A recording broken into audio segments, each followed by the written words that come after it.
What's going on, guys? Farzy Vasugan here with you for another episode of the Chiefs Zone podcast. Welcome and happy Thursday to all of you. Appreciate you guys joining me live, and for all of you listening afterwards, appreciate you guys as well. Got a good show for you guys today. Obviously, it is time to talk about Chiefs playoff football. Man, it's felt like forever since the Chiefs have last played a game, but that's what happens when you get the number one seed and you lock it up a little early. So the backups coming in that week 18 game.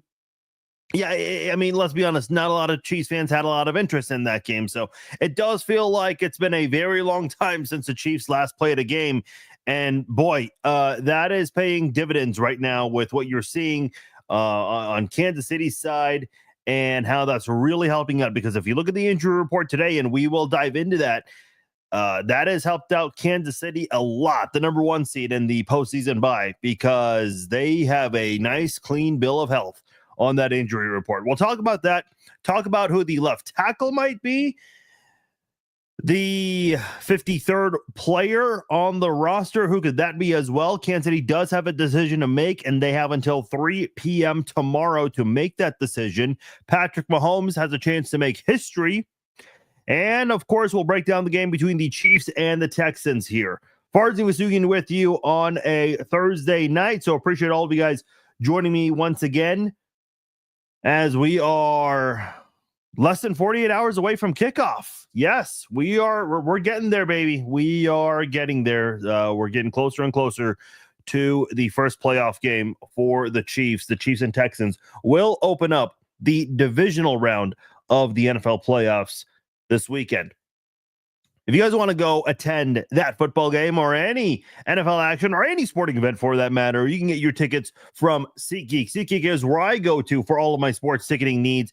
And if you're a new customer, you can use my promo code FARZI and you will save $20 off your first purchase from SeatGeek. So go to SeatGeek.com, pick your tickets, and at checkout, new customers can put in my promo code FARZI and save $20 off their first order from SeatGeek. All right. Let's get right into it here. A lot of things to get into, and let's start things off by talking about the week of practice that was for the Kansas City Chiefs as well as the Houston Texans. And the injury report is where we want to go. You look at the Chiefs right now, and boy, this was a really good week for the Kansas City Chiefs. Everybody practiced this week on the main roster, and then you had Jalen Watson and Mecole Hardman, who are both on IR, so they practice as well. Mecole Hardman was limited in practice all week. Everybody else practiced in full. No injuries, none of that for the Chiefs. Mecole Hardman is not expected to play on Saturday. Jalen Watson is listed as questionable, but there are reports out there from Nate Taylor that he is expected to play in this game. And the Chiefs do have 52 players on their main roster, so they have to elevate one player to, they don't have to, they could. They have until 3 p.m. tomorrow to do that.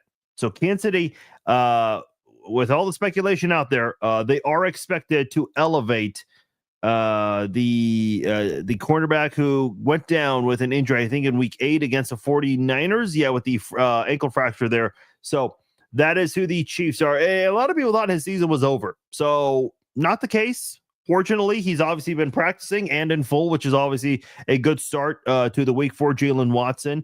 And there's an opportunity for him to come back and might be against a very banged up Texans football team. Remember, the Texans were a team that a lot of people, including me, thought that they'd be the biggest threat to Kansas City in the AFC.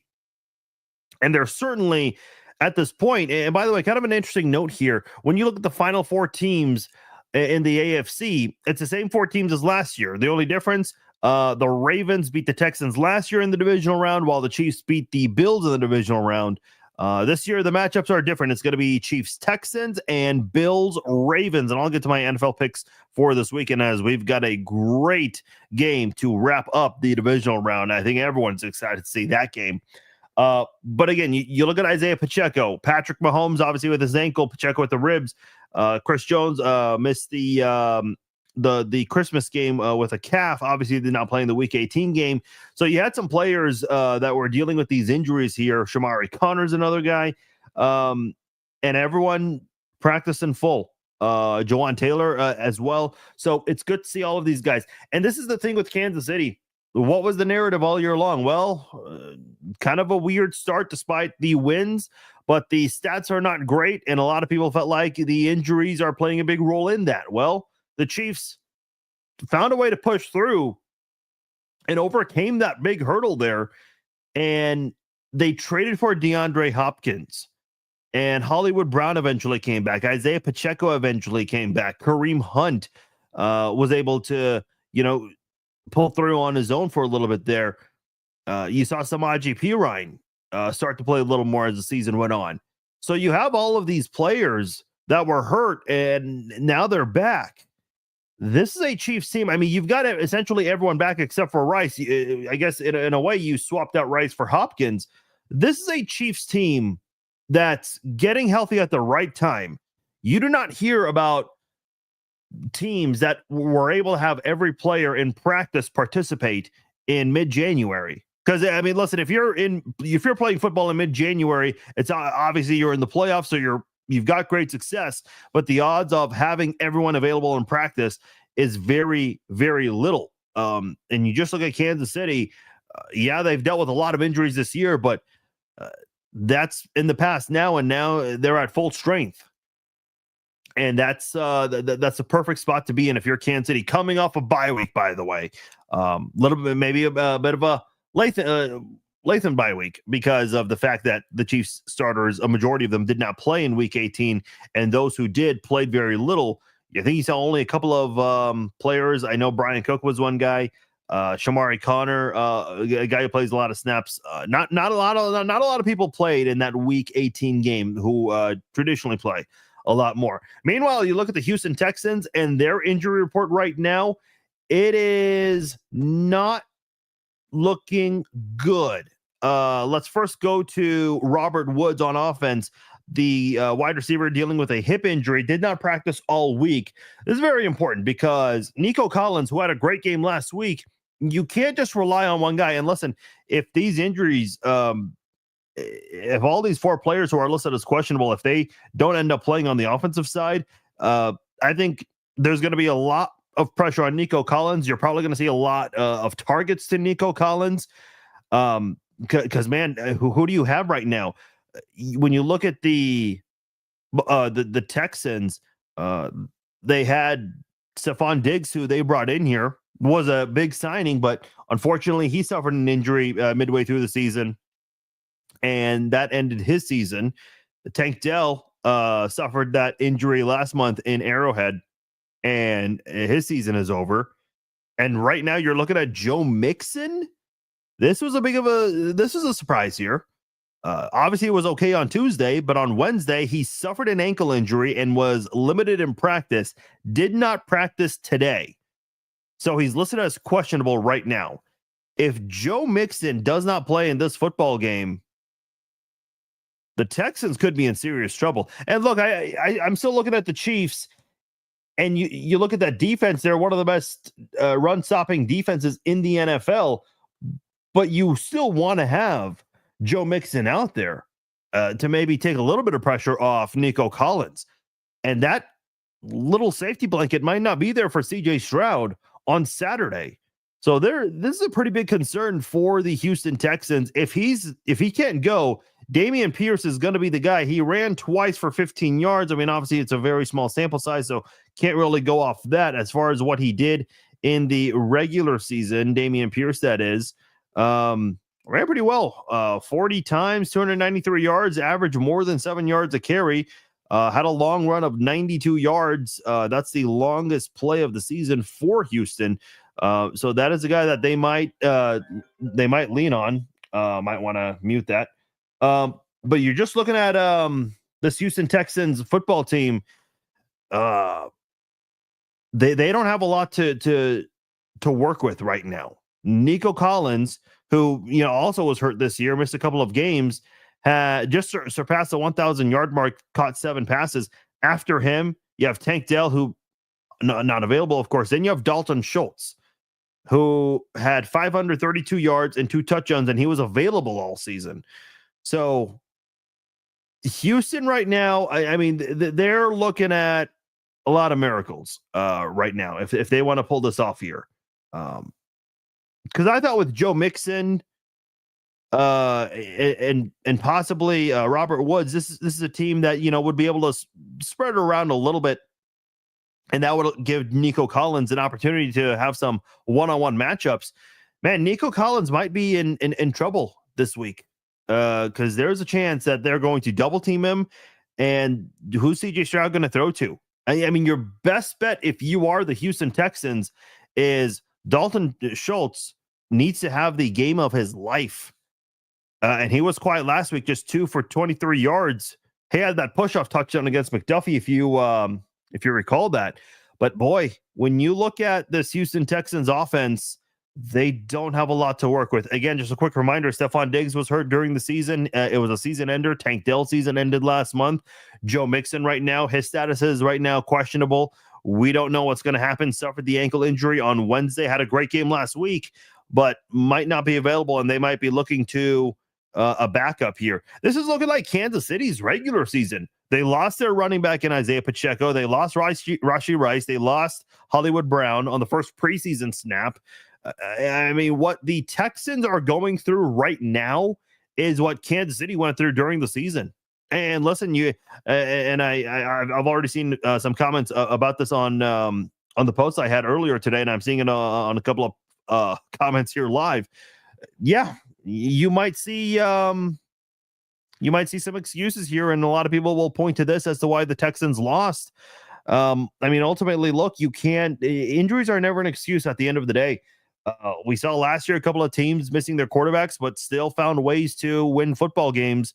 And I think this year, once again, you see the Chiefs never lost Mahomes for a game, but he suffered an injury at one point, and he lost a lot of targets this year while dealing with bad offensive tackles this season. So this has been kind of a weird year for the Chiefs, but they're getting healthy at the right time. And when you look at the Texans, boy, and right now that spread is at 8.5. It started at 8.5 on DraftKings, dropped to 7.5, now back to 8.5. I would imagine within the next 24 hours that moves up to 9, maybe 10, somewhere around there, because Houston right now not looking too good.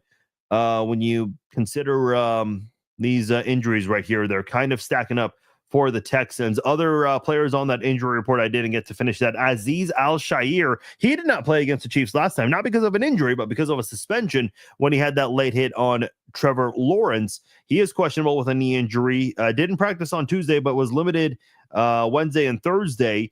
I mentioned Robert Woods didn't practice all week, and they have a tight end who's on IR, Tegan. I'm not going to be able to say this name correctly. Quitirano. Hopefully I got that right.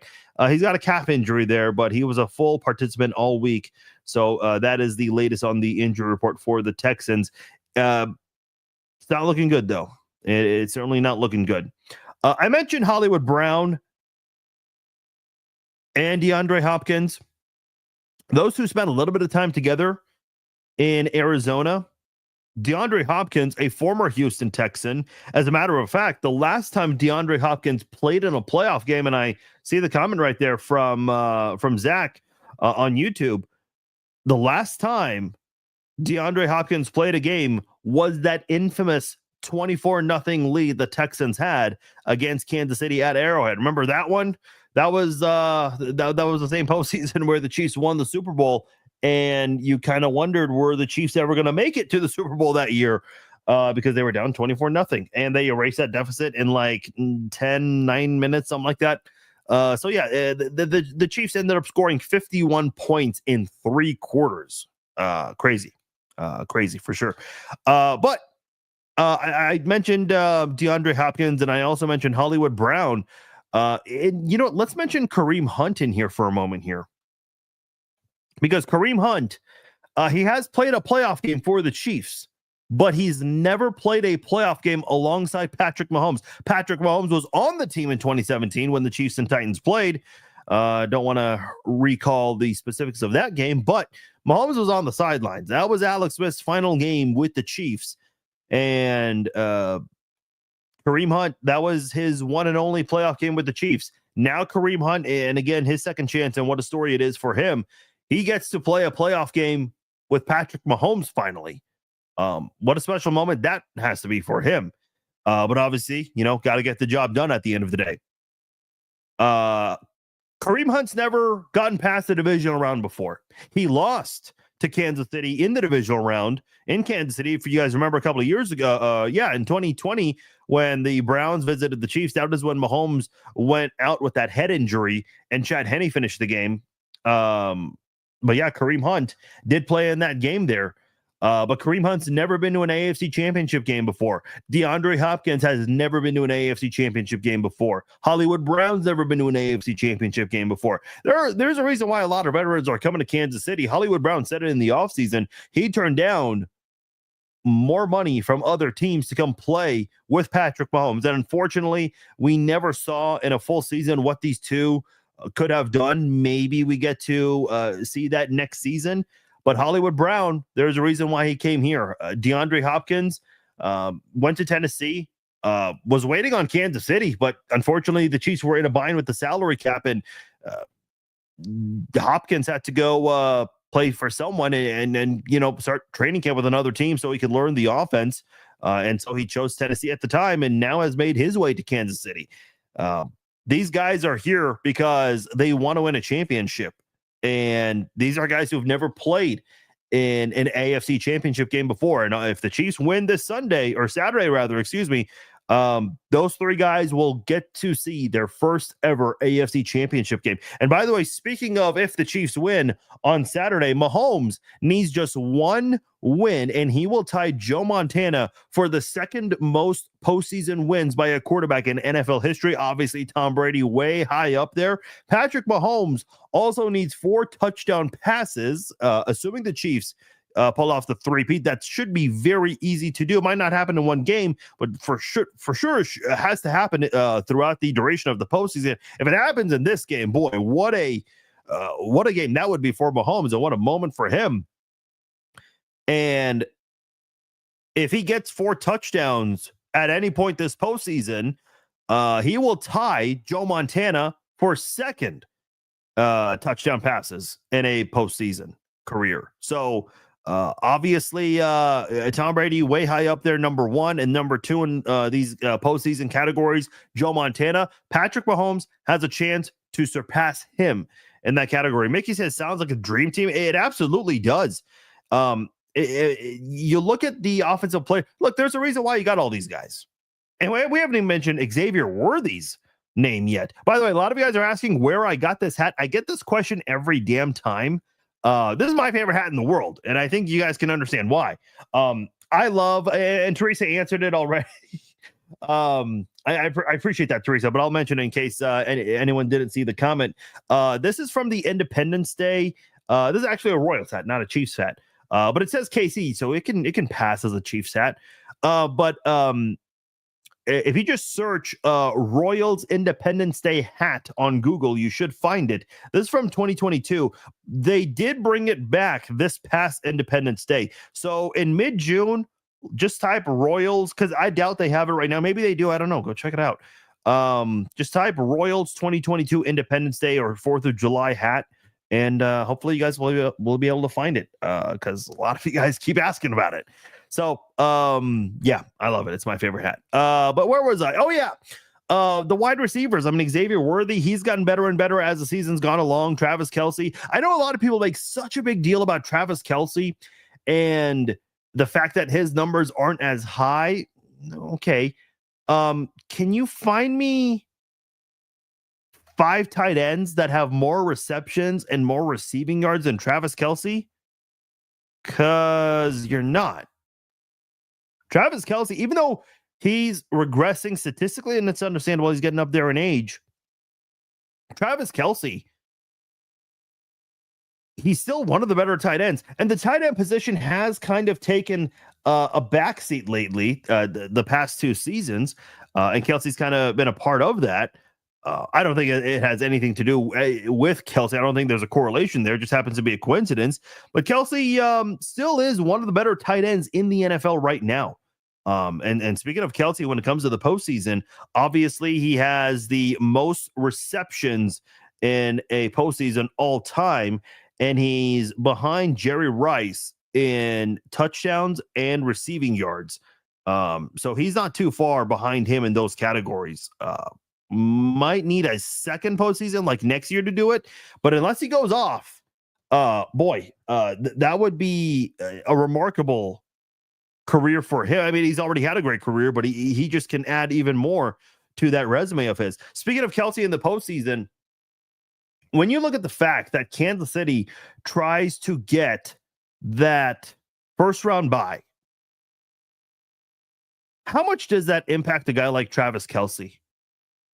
Well, I'll let you know right now, because what Kelsey did last year in the playoffs, I think had a lot to do with the fact the Chiefs had that self-imposed bye week against the Chargers last year. It's funny, the Chiefs, their backups looked bad last year, but it's not a big deal because I guess no one needed the Chiefs to win last year. But when you look at the Chiefs and when they rested Kelsey and Mahomes and all the other guys last year in Week 18, what did that do for Kelsey? Well, he had a really good game against Miami, 71 yards, 7 receptions. And then a week later against Buffalo. Remember this one? Patrick Mahomes has never played a road playoff game before. Well, I guess no one told Patrick Mahomes that, because he had a pretty good day with Travis Kelsey. Kelsey caught 5 passes for 75 yards and a pair of touchdowns in this game, and the Chiefs went on to win that game. And then against Baltimore, Kelsey went off in this game, 11 catches for 116 yards. And maybe the most impressive touchdown catch I've ever seen from Travis Kelsey in this one. And I think it was against Kyle Hamilton, too, who was all over him on this play. What a massive game for Travis Kelsey, especially in the first half. Chiefs offense, they were shut out in the first half, but didn't matter because Baltimore just self-imploded, and the Chiefs defense took care of business in this one. And then all those unsportsmanlike penalties there that or personal fouls, whatever you want to call them, they just self-imploded. So the Chiefs ended up winning a low-scoring affair there.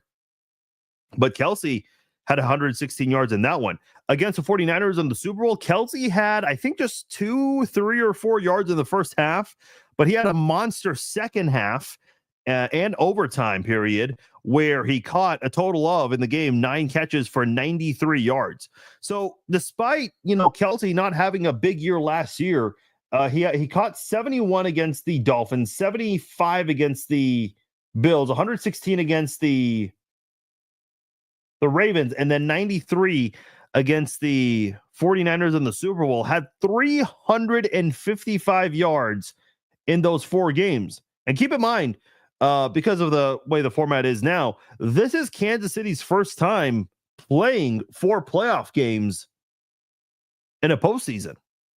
So Kelsey averaging 88 yards per game in those 4 games.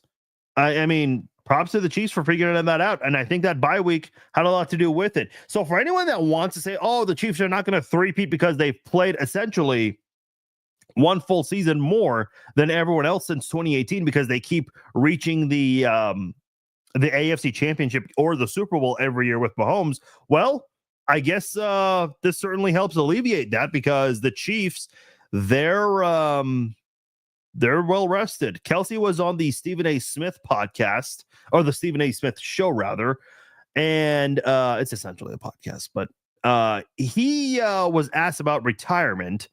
And Kelsey admitted that he has gone back and forth on the retirement thoughts, but he did say that he'll continue to play as long as he's having fun, as long as he enjoys seeing the people that he sees in the building, which obviously he has a very close relationship with Patrick Mahomes. He was a part of Patrick Mahomes' wedding. And of course, everyone knows off the field, Kelsey, Swift, Mahomes, and his wife, Brittany, they're very close. They spend a lot of time together off the field. So, obviously, Kelsey's got a good connection with a lot of people, on the team, and you can tell when you listen to the podcast, the way he refers to some of his teammates, like Harrison Butker refers to him as Harry, and Jason Kelsey laughs. He's like, "Wait, people call him that?" And no one really knew until Kelsey said that on the podcast. So things like that, you can tell Kelsey's just having a lot of fun. I know this season and last season, statistically speaking, haven't been his best. And he acknowledged that. And he mentioned that he's not what he once was, but he wants to make sure as long as he's not hurting this team's chances of winning, then and as long as he's having fun, he's going to continue to play. And that's, essentially what you teach kids when they're playing sports. You got to have fun when you're playing sports at the end of the day. And yeah, it's easy when you're winning football games. And that's certainly been the case for Kansas City, obviously, with their 15-2 record this season. He was also asked about his relationship with Taylor Swift, and Stephen A. Smith kind of was able to get him to open up and talk about, because the way Stephen A. Smith worded it was a former quarterback who was once married to a supermodel was pressuring him to stay retired. And Stephen A. kind of asked a weird question if Taylor Swift was encouraging him to step away from football. And Kelsey said, no, it's a complete opposite. She enjoys coming to the game. She encourages him to continue playing for as long as he can. And Kelsey's mentioned this before, the support that these two have for each other. So that's always good. And that's certainly been a fun story that's related to football, but it's more of an off the field thing. So that's certainly pretty cool to hear from Kelsey's standpoint. All right. Let me see. Let me just read some comments here. I know I spoke a lot there. See if there's anything that people wanted to add. How much will it hurt if Spags takes a head coaching job? That's a really good question. Listen, it's going to be it's going to be a big I don't want to call it a big setback because you still have good players here, but it's going to be different. And if he goes to become a head coach, he's going to try to get some of these defensive assistants to come along. I think Brendan Daly is a guy who's in line to be a defensive coordinator. Does he want to follow Spags, or does he want to get that promotion under Andy Reid? I guess it depends on if he doesn't get it from Andy Reid, then yeah, he'll follow Spags to be the defensive coordinator for the Jets or whoever that may be. So listen, it would be a setback for sure. And that's why I keep saying the three-peat's got to happen, because I do think there's going to be a lot of turnover. Keeping Trey Smith is going to be a challenge. I think, listen, I hope I'm wrong on all of these, but, Justin Reed, there's a chance this could be his final game. DeAndre Hopkins, Hollywood Brown, they're in the final years of their contracts. Could the Chiefs get them back for a nice little discount there? Kareem Hunt, is this going to be his one and only season in his second stint with the Chiefs? Isaiah Pacheco, he's also, in that category as well. There are a lot of guys who might be playing their final game. Travis Kelce, if they pull off the three-peat, is this the most perfect way for Travis Kelce to ride off into the sunset? Yeah, maybe. Terry says, I think Kelce trying to do other things, unfortunately. Yeah, listen, I've said this before. I've compared Travis Kelce to The Rock. In WWE, it's far more grueling because you're traveling a lot more and performing multiple times a week. I know a lot of people say, oh, wrestling's fake. Yeah, but the physicality in that industry is for real. And The Rock got phone calls from Hollywood and said, hey, you want to be in The Mummy Returns? You want to eat a scorpion and look like a badass in the sand? And then we'll put you in Doom, and then The Tooth Fairy, and then several other movies he's done later on. The Rock took his money and ran. He has not been an active part of WWE, with the exception of like a short period of time in 2013. I mean, there was a much bigger industry calling for him, and it was less demanding, less taxing on him physically. And yeah, Travis Kelce might follow a similar path. And listen, he's up there in age, and that's part of it. But still, I mean, even if he thinks he has one or two more good years left in him, if they get the three-peat, why not ride off? I can't really be opposed to that. You got to do what's best for you. You are your own CEO, and you got to look after yourself, because no one else will look after you more than yourself. So that's certainly something that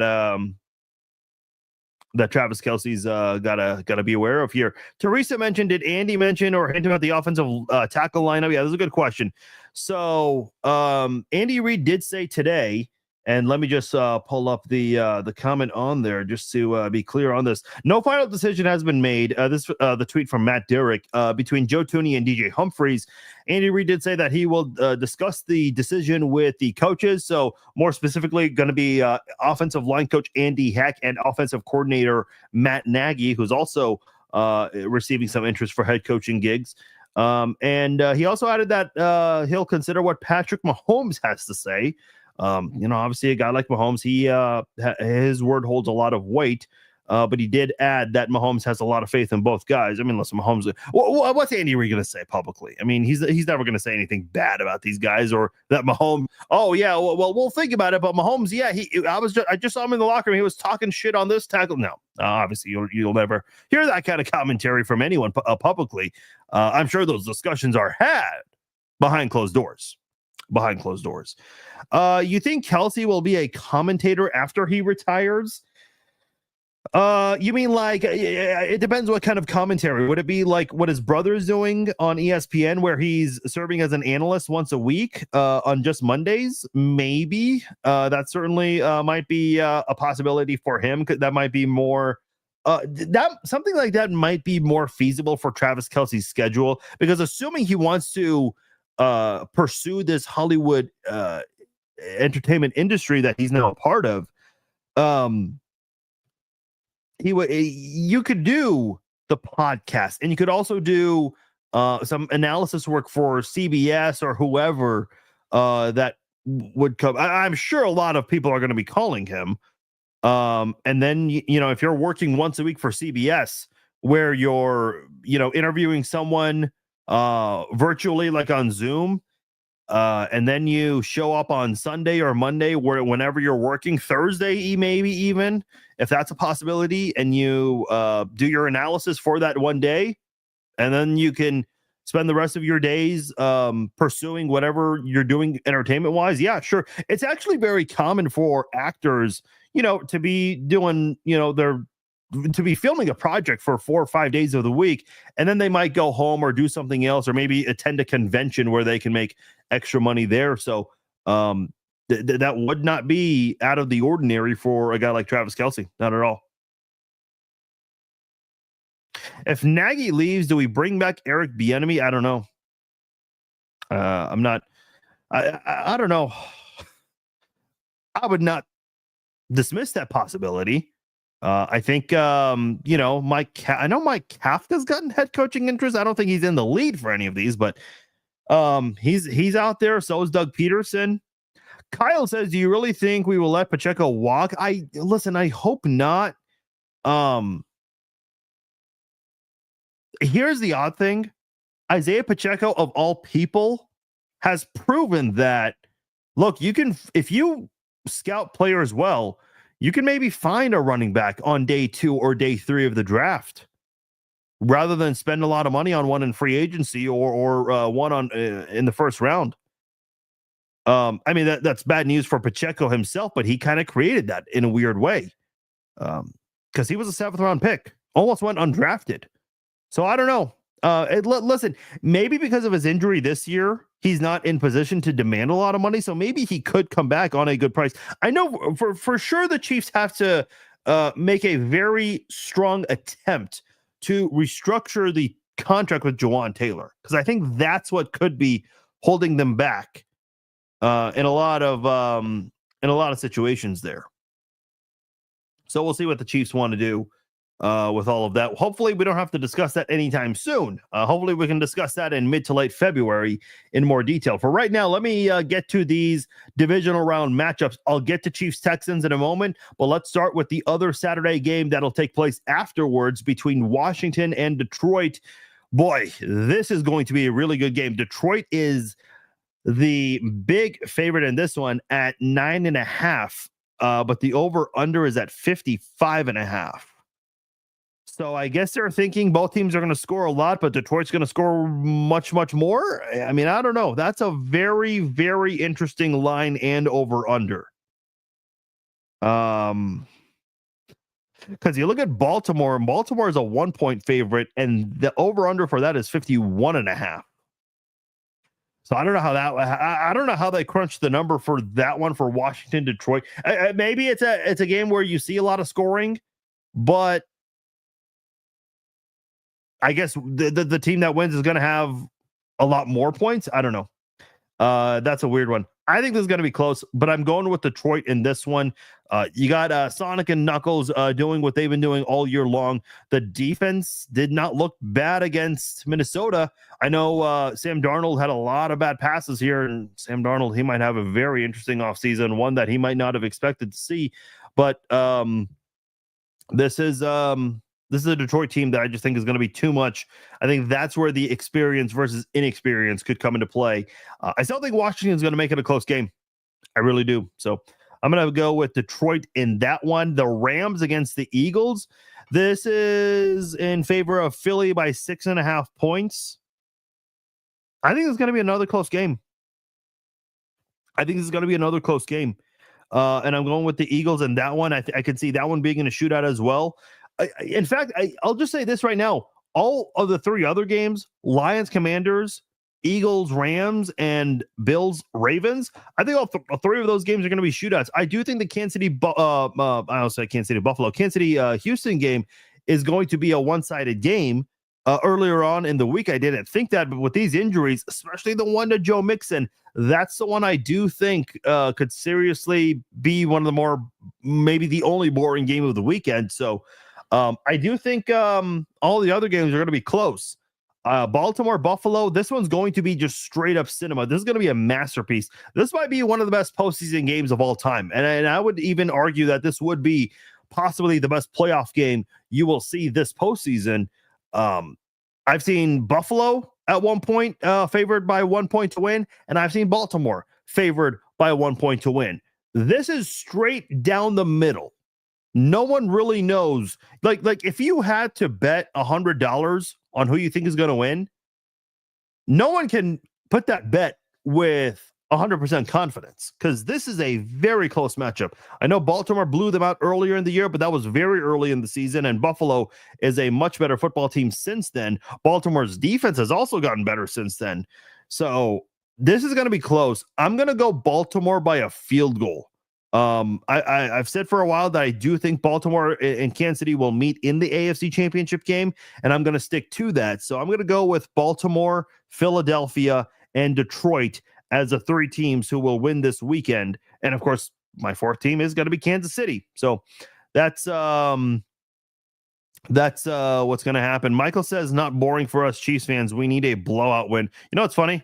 And I had my words for this on in the Cleveland game. When the Chiefs were up 21-7, I tweeted, I said, this is a boring game. I want drama. I want controversy. Unfortunately, we got drama when Patrick Mahomes had that ankle injury. But fortunately, it wasn't too bad for Mahomes, as he was able to continue playing against Houston and against Pittsburgh, two very good defenses. And I still, as we get ready to break down this game between the Chiefs and Texans, I still remember looking back at that game between the Chiefs and the Texans. That was, part of the 3 games in 11 days. Houston and Pittsburgh, they are both top 5 in sacks and interceptions. And the Chiefs took care of business in both of those games. Mahomes didn't get sacked in the Pittsburgh game and only got sacked once against the Texans there. So when you look, and never committed a turnover in either one of those games. So when you look at the fact that this Chiefs football team, they're going out there taking much better care of the football in the second half of the season. The only game they committed a turnover in the second half of the season was the Buffalo game. A very terrible errant throw by Patrick Mahomes on the second play of the game. And then the last drive of the game for the Chiefs, they were just trying to move fast when they were down by 2 possessions. Mahomes threw an interception there. If that was an 8-point game instead of a 9-point game, and it should have been a 10-point game because Tyler Bass missed the extra point early in the game. But if that was a 1-possession game, Mahomes and the Chiefs certainly go about it much more differently for sure. So we'll see how the Chiefs go about it. But yeah, Kansas City in the last, 7 games, including the game where they got blown out by the Broncos with their backups, Kansas City has not committed a single turnover in the last 7 games. That has to be, that's got to be one of the more impressive stretches there, especially when you consider they went up against Houston and Pittsburgh during 2 games in 5 days. 2 very, very stout defenses in 5 days. So Kansas City's just done a really good job of what they've done. Who's performing the halftime show? It is Big Boy from Outkast. Yeah, remember Outkast? They're not together still, are they? Boy, I still remember Hey Ya and Miss Jackson from like middle school. Everybody was into Outkast at the time.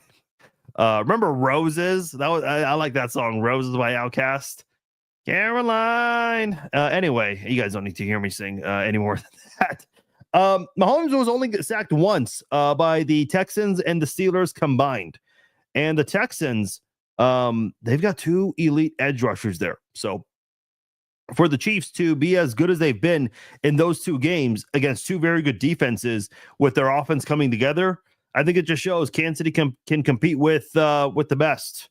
They really can. And by the way, let's talk about some of the defenses that bounced in the wild card round. You had the Chargers. They were number 1 in the NFL in points allowed per game and also number 1 in red zone defense. Pittsburgh, they were tied first along with Minnesota for most takeaways in the NFL. The Broncos, they led the NFL in sacks. So you had some really good defenses that were taken out this weekend, and you still have some really good defenses left to play. Obviously, we know Kansas City's defense is very good. We've already talked about Houston's defense quite a lot already up to this point. They're top 5 in sacks, takeaways, total yards allowed, and third down defense.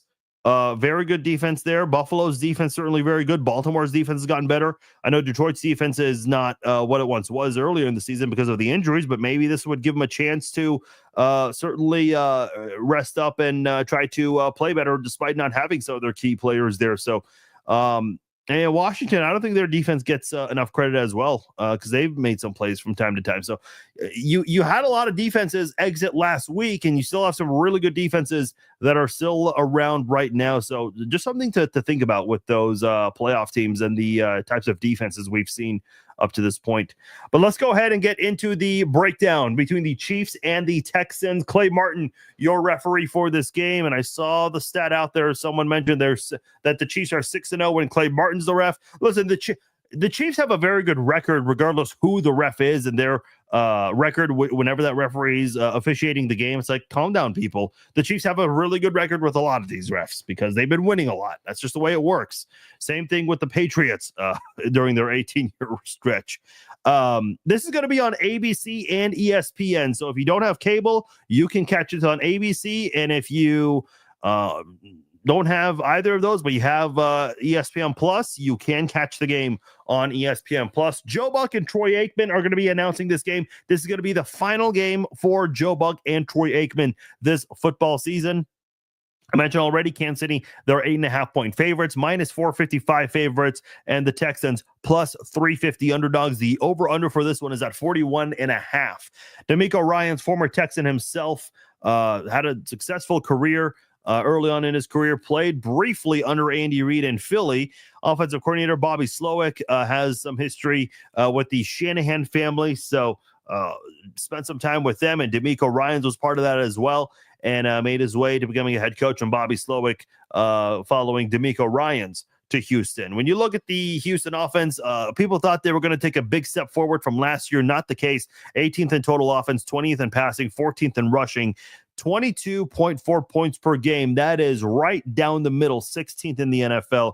And they're below average when it comes to third down, 21st in that category. And they're one of the worst in the red zone, 26th in that category. And you would think with Joe Mixon, they'd be better about that, but certainly not been the case this year. And without Joe Mixon, could be a problem there. We'll see what Damian, what was the running back for the Texans?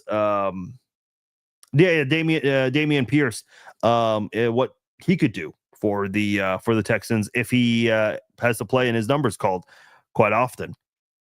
They had the 32-12 win over the Chargers. The score was 10-6 at halftime. It's not like the Texans dominated this game from start to finish. The Chargers got all of their 6 points in the first half in the first quarter, and the Texans got their 10 points in the second quarter. So kind of a tale of two quarters. You don't really hear that saying often. We always hear tale of two halves, but the first half was kind of a weird one because the Chargers were sort of in control in the first quarter, and then the Texans took control in the second quarter. But the interceptions, of course, got out of hand. Not all of them were Justin Herbert's fault. They had the one on Will Dissly that certainly played a role, and the Texans just ran away with this one in the second half. Houston didn't really play a great overall game, though. They committed 3 turnovers in this game. You had the interception from CJ Stroud, Joe Mixon fumbled, and I believe John Minchie III also fumbled as well. So those were the 3 fumbles. It could have been 4. CJ Stroud did throw a pick to Derwin James, and it was a spectacular play in the end zone. But after instant replay, they saw that the ball was just out, just had hit the ground, even though Derwin did almost everything he could have done to control it and not let it hit the ground. The tiny part of the football did come in contact with the turf there, so they took that back. It could have easily been a second interception for CJ Stroud, and that was when they were, I can't remember if they were in the red zone or not, but they were, close to scoring, hence why I mentioned earlier it was a pick in the end zone. So it was not the cleanest performance for the Texans, and the scoreboard is certainly not a reflection of that. CJ Stroud did throw for 282 yards. That's the most passing yards he's had since week 8. He threw for 285 against the Colts in that game. He also had 1 touchdown and 1 pick against the Chargers. He also scrambled 6 times for 42 yards. This is important here. 6 scrambles for 42 yards. Second most in a game this season for CJ Stroud. The most he had in a game this year, 8 for 59 against the Jets. He ran twice for 23 yards against Kansas City when they met, what was it, about 23 days ago? Almost a month ago. Longest run of the game between the Chargers and the Texans was from CJ Stroud. Ran for 27 yards at one point. Longest run by either team, and that was from a quarterback in CJ Stroud.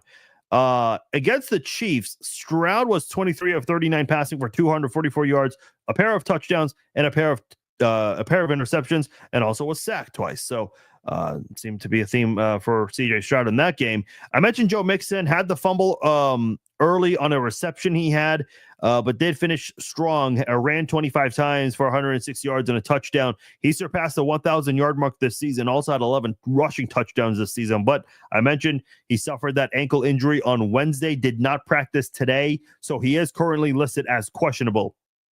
No Tank Dell, no Stephon Diggs. A lot of pressure on Nico Collins, especially if Robert Woods, who is questionable and did not practice this week, is unable to go. A lot of pressure going to be on Nico Collins, who's a very good wide receiver. And before his injury this year, I think he was one of the leaders in receptions and yards. I think he might have been leading in yards at one point this year, but don't quote me on that.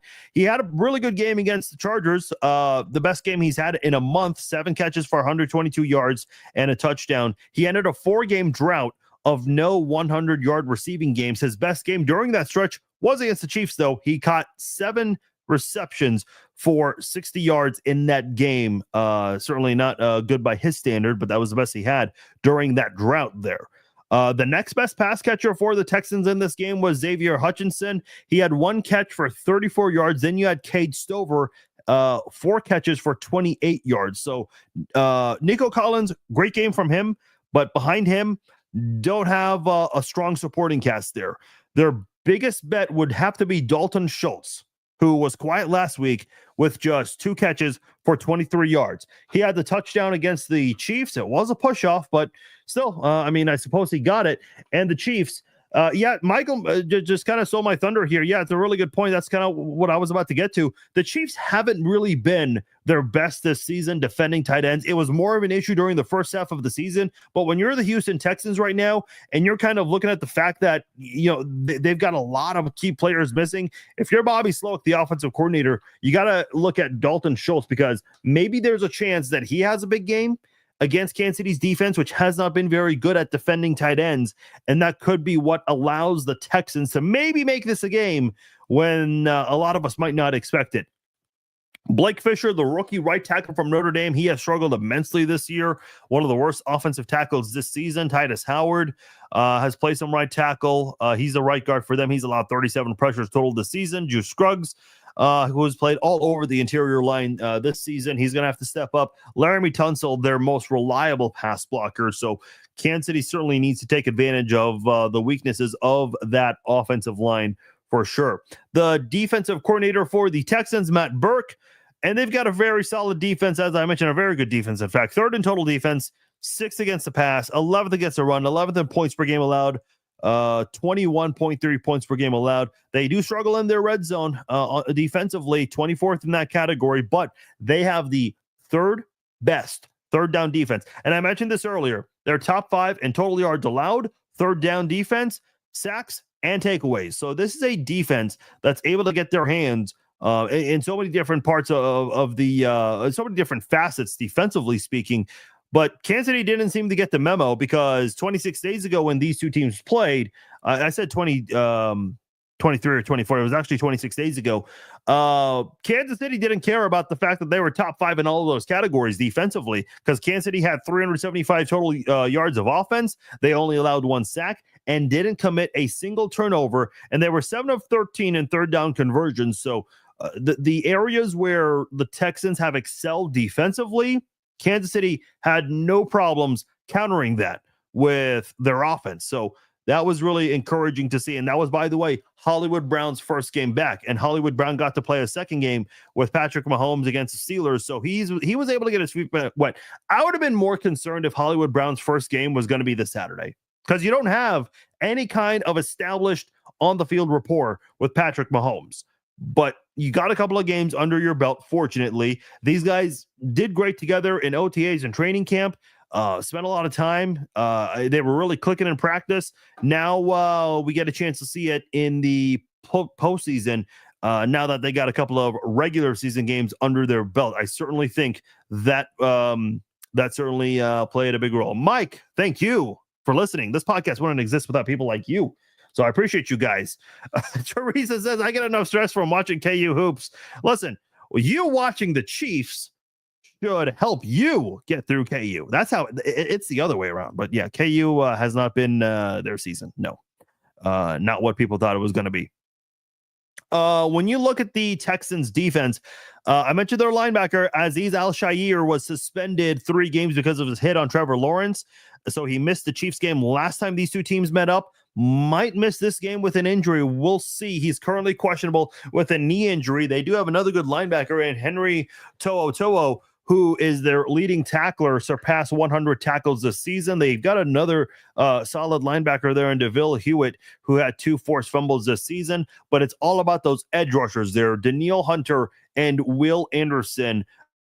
Hunter had 12 sacks. They didn't have a sack last week. Will Anderson, 11 sacks for him this season. Both finished in the top 10 in sacks. Anderson had 1.5 sacks last week. Mario Edwards had 1.5 sacks last week. The former Seahawks defensive tackle, former Bills defensive, and Jerry Hughes also part of this defensive line here. You also have Tim Settle in the middle of that defensive line. Remember Tim Settle, who said that, Patrick's going to be running for his life or whatever? And he just ate his words. Probably he hasn't even said a damn thing this week. Probably in his best interest. I'm sure the Texans PR staff was like, dude, when they talk to you, less is more. Yeah, so he certainly learned his lesson there. They do have a good secondary here, and gosh, why don't we start with Derek Stingley? I would love to have a guy like Derek Stingley on the Chiefs, opposite of Trent McDuffie, because it would be very similar to last year when the Chiefs had McDuffie and Snead, but that's for fantasy football, I guess.